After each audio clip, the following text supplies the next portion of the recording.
Bonjour Nicolas, Bonjour. tu vas bien? Oui, merci. Pour nos auditeurs, je précise qu'on va se tutoyer pendant cet entretien parce qu'on se connaît un petit peu. Tu es auditeur de The Meta News, Oui, enfin depuis, lecteur, pardon, excuse-moi, lecteur de The Meta News. oui, depuis quasiment le début. Oui. Ok, très bien, on y reviendra un peu plus tard. On prend le bus? Oui.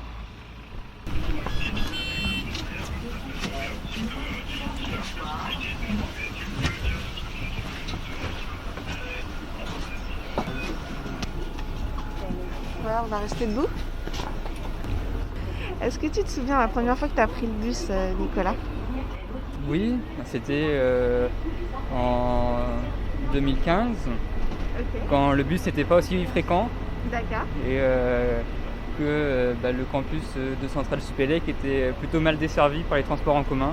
Ouais. Et, Est-ce que ça te faisait peur un peu d'aller sur le campus de Saclay, un peu au milieu de nulle part? Est-ce que tu connaissais déjà peut-être? non, je ne connaissais pas du tout.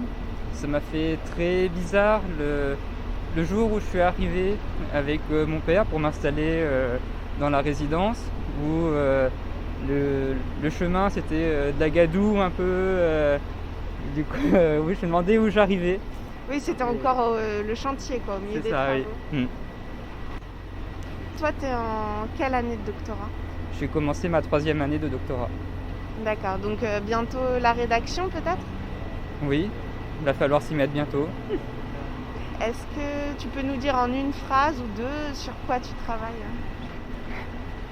Donc je travaille sur la modélisation d'une technique de caractérisation des matériaux utilisés, donc des matériaux semi-conducteurs utilisés pour le photovoltaïque. Ok, d'accord. Donc a priori, quelque chose de très utile pour l'avenir? On peut espérer. Ok. Et donc depuis 2015, est-ce que tu as réussi à t'y faire un peu à cette vie sur le campus de Saclay? Oui. Tu as dû voir aussi beaucoup de transformations, non? Oui, beaucoup de transformations sur le campus. Et du coup, oui, on s'y fait quoi.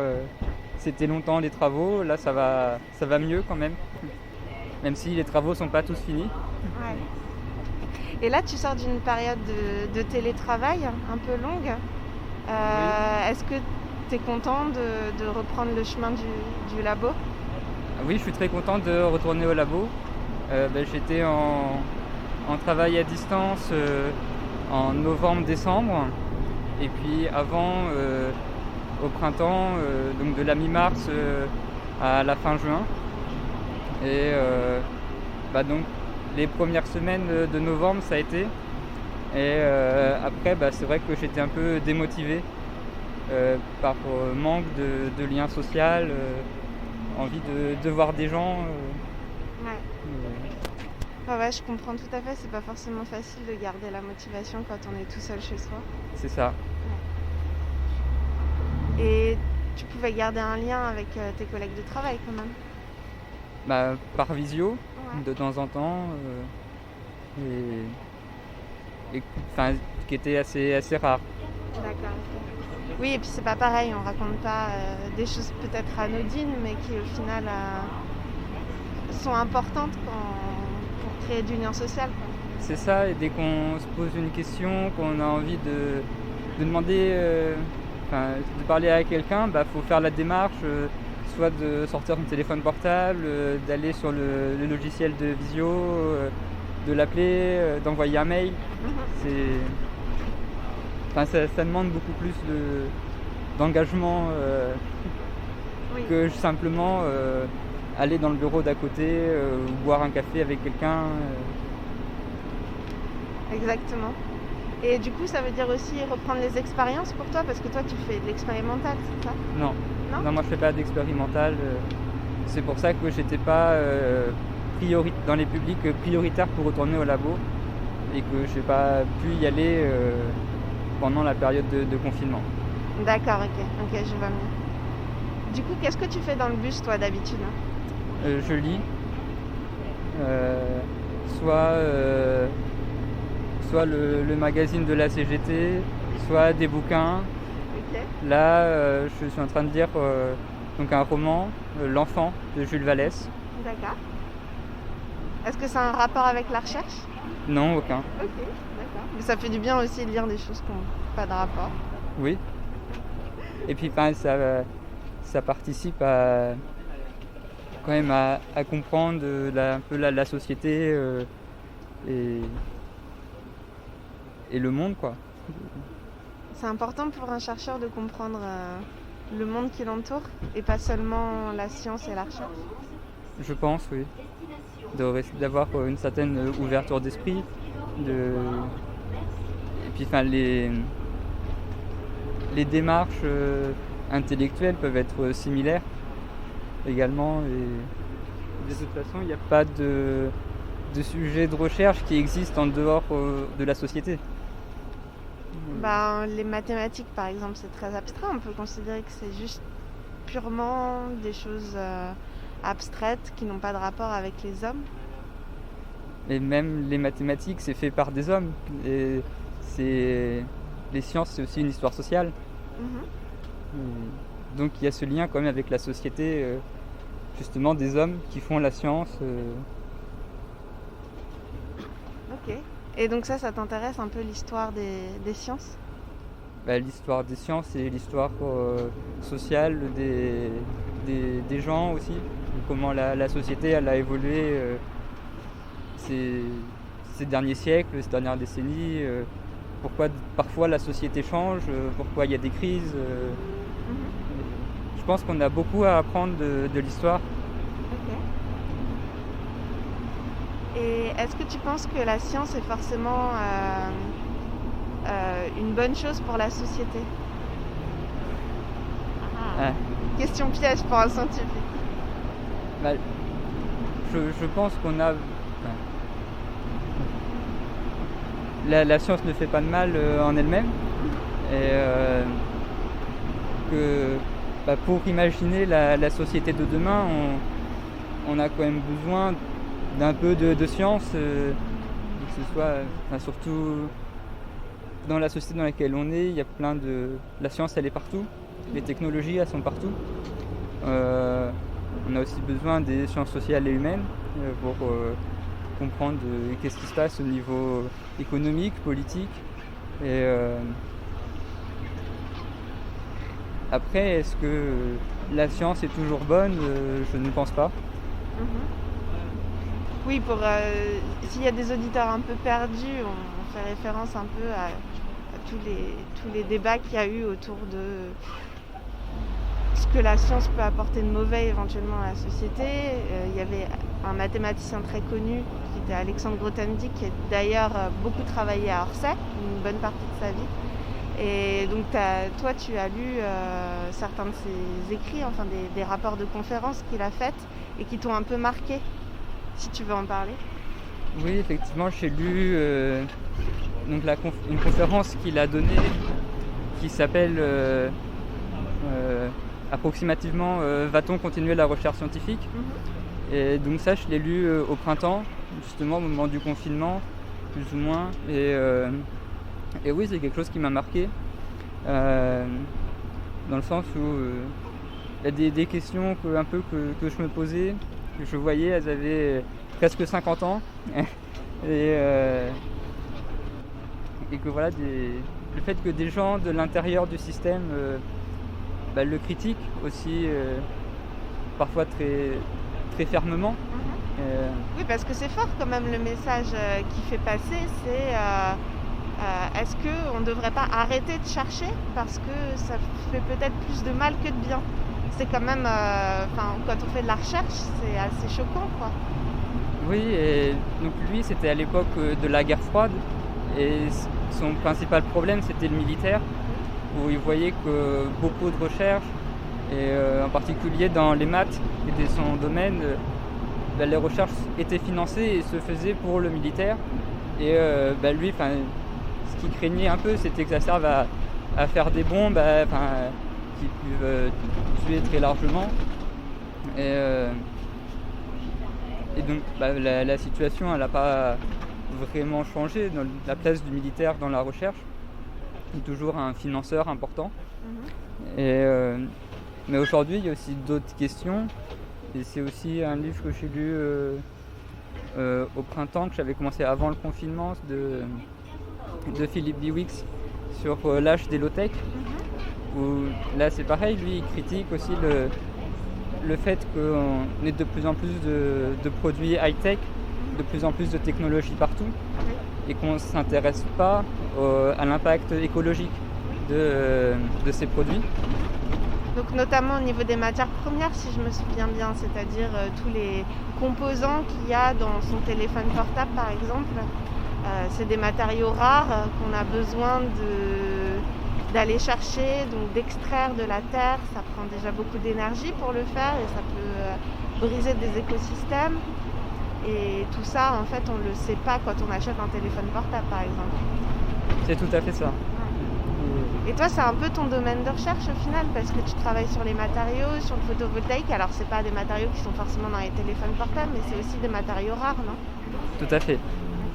Okay. Et donc, effectivement, ça ne fait pas partie de mon sujet de recherche, mais il y a des questions qui se posent sur quels matériaux on peut utiliser si on veut développer largement le photovoltaïque. Quel va être l'impact environnemental de tous ces matériaux qu'on extrait. Et donc voilà, il y a aussi l'impact sanitaire des matériaux qu'on utilise. Par exemple, quand il y a du plomb, ça peut présenter des dangers sanitaires. Oula, là ça bouge. On traverse Polytechnique là, non? Oui, je crois. Ouais, ok. C'est toujours mouvementé les voyages dans le bus ici. Oui, donc c'est des recherches. Est-ce que tu dirais que c'est de la recherche appliquée? Et est-ce que vous avez des partenariats avec le privé par exemple?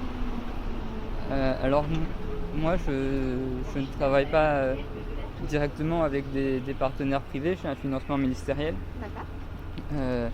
Mais effectivement, ces recherches se font aussi, par exemple, dans le cadre de l'IPVF, qui est juste là, l'Institut pour le photovoltaïque d'Île-de-France, où donc, c'est un institut de la transition énergétique donc, qui mêle des partenaires publics comme le CNRS, l'École Polytechnique, et des partenaires privés comme EDF et Total. D'accord, ok. Et pour toi, c'est important d'avoir plusieurs instituts au même endroit sur le plateau de Saclay pour pouvoir collaborer facilement avec des gens? Effectivement, c'est plus simple d'avoir des collaborations scientifiques. Mais est-ce que c'était le bon endroit pour le faire sur ces terres agricoles qui étaient assez fertiles quand même et voilà, et donc là c'est l'urbanisation qui vient prendre encore des territoires agricoles en Île-de-France. Et donc là en particulier on parlait avec le confinement de souveraineté alimentaire, de ces choses-là, de produire local. Et voilà, là c'est un recul sur ce point-là d'avoir bétonisé le plateau. Oui, on en a parlé une fois dans The Meta News de la ligne 18 du métro, qui est un projet dont la construction a dû démarrer déjà. Il y a eu pas mal d'opposition, à la fois de la part des agriculteurs, mais aussi de la part de certains chercheurs qui estimaient que c'était pas forcément utile d'avoir une ligne de métro. Déjà qu'il y a ce bus en fait qui fait ce trajet entre Massy et le plateau, et il faut dire qu'il a une voie dédiée, donc il va relativement vite. Et donc voilà, il y a eu quand même une opposition de certains chercheurs face à cette ligne 18. Est-ce que toi tu te sentais concerné par ce sujet? Alors déjà, avant la ligne 18, il y avait déjà des oppositions pour dénoncer le fait que ce soit davantage un projet immobilier que scientifique, où c'est les acteurs du BTP à qui on a donné le plus de milliards, et que ça n'a pas été une occasion pour les instituts scientifiques de vraiment se développer. Et puis donc oui, il y a la ligne 18 où là on en parle toujours. Il y a eu un camp d'Extinction Rebellion en septembre ou octobre, là, avant le confinement, justement pour dénoncer encore la bétonisation de terres agricoles et que c'était pas un projet vraiment utile et que ce serait à peine et peut-être même pas rentable parce qu'il n'y avait pas tant de gens que ça d'intéressés. Il y a Jean-Marc Jancovici aussi qui est ingénieur, qui s'intéresse aussi aux questions de développement durable, qui a dit que la ligne 18 ne remboursera jamais le CO2 nécessaire à sa construction. Donc voilà, effectivement il y a des critiques de beaucoup de personnes sur le sujet. On est où là ? À côté du CEA là. Ok. Parce que les vitres sont toutes embuées, donc on voit pas grand chose. Est-ce qu'il y a dehors ? Tu surveilles l'arrêt Je crois que je vais descendre au prochain. Au prochain déjà ? Ok, d'accord. Ça passe vite. Ouais, ça passe trop vite. Pour terminer sur une note un peu d'avenir, est-ce que tu sais ce que tu as envie de faire après ta thèse ? J'aimerais bien devenir enseignant-chercheur. D'accord. Pour l'instant, j'envisage plutôt de quitter l'Île-de-France. Voilà, moi je suis pas originaire d'ici. Il y a trop de monde pour moi dans le coin, quoi. D'accord. Donc trop de circulation automobile, trop de monde dans les transports en commun. Je suis pas habitué à ça. Est-ce qu'il y a une ville dans laquelle tu aimerais aller ? Pas particulièrement. Très bien. Et donc du coup, si tu veux devenir enseignant-chercheur, ça veut dire postdoc avant ? Est-ce que tu veux aller à l'étranger ou pas ? Parce qu'on dit souvent que c'est un peu le passage obligé. J'ai pas d'envie particulière d'aller à l'étranger ni de faire un postdoc. Voilà, moi, j'espère avoir un poste titulaire le plus rapidement possible pour pouvoir me poser et envisager l'avenir à plus long terme que de passer de postdoc en postdoc ou de contrats précaires ou semi-précaires qui sont dans le texte de la LPR. Oui, parce que pour engager sa recherche de manière sereine, déjà qu'il faut chercher les financements, il faut publier le plus vite possible. Si on a un poste, ça fait quand même moins de stress. Oui, et puis moi, ce qui m'intéresse aussi, c'est l'enseignement. D'accord. Donc voilà, faire un postdoc que recherche, ça ne m'intéresse pas particulièrement.